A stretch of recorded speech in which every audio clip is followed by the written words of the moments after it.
जय हिंद दोस्तों। जैसा कि आप लोगों को पता है कि कल आपका 9th क्लास के हिंदी का एग्ज़ाम होने वाला है अगस्त मंथ का। तो आप लोगों के लिए मैं लेकर आ चुका हूँ हिंदी क्लास का सब्जेक्टिव क्वेश्चन। तो आप सभी लोग सभी क्वेश्चन को अच्छे से देखकर याद कर लीजिएगा। तो चलिए हम लोग क्वेश्चन को देख लेते हैं एक एक करके। तो पहला क्वेश्चन है, दरोगा जी की तरक्की रुकने की वजह क्या थी।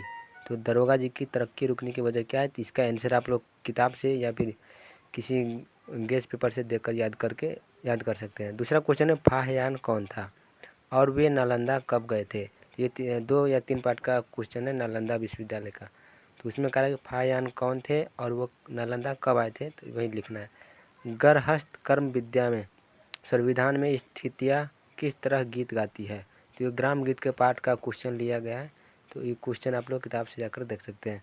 रैदास ने अपने ईश्वर को किन किन नामों से पुकारा है। तो रैदास जो है काव्य खंड पद पाठ के लेखक रैदास, तो उसी पाठ का ये क्वेश्चन लिया गया है।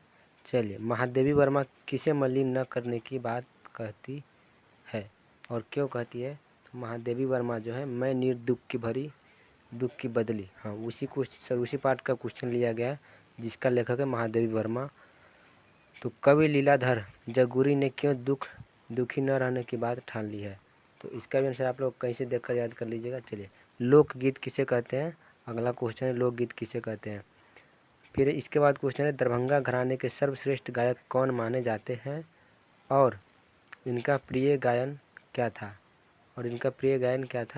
तो ये अगला क्वेश्चन। इसके बाद देखते हैं, भारतीय नृत्य कला मंदिर कहाँ है, उसकी स्थापना किसने की। भारतीय नृत्य कला मंदिर कहाँ स्थित है और उसकी स्थापना किसने की है, इसका आंसर लिखना है। मधुबनी चित्रकला क्या है, इसके बारे में आप लोग लिख सकते हैं। इसके बाद निम्नलिखित प्रश्न में से किन्हीं एक प्रश्न का उत्तर दीजिए, यानी इसका सारांश स्पष्ट करना है। ग्राम गीत हृदय की वाणी मस्तिष्क की ध्वनि नहीं, आशय स्पष्ट करें, इसका अर्थ क्या होता है आप लोग स्पष्ट कर सकते हैं। तो ये ग्राम गीत के पाठ का लिया गया है। मन ही पूजा मन ही धूप मन ही स्यउ सहज स्वरूप, इसका भी भाव स्पष्ट करना है। तो आप सभी लोग इस क्वेश्चन को याद कर लीजिएगा। तो चलिए मिलते हैं अगले वीडियो में।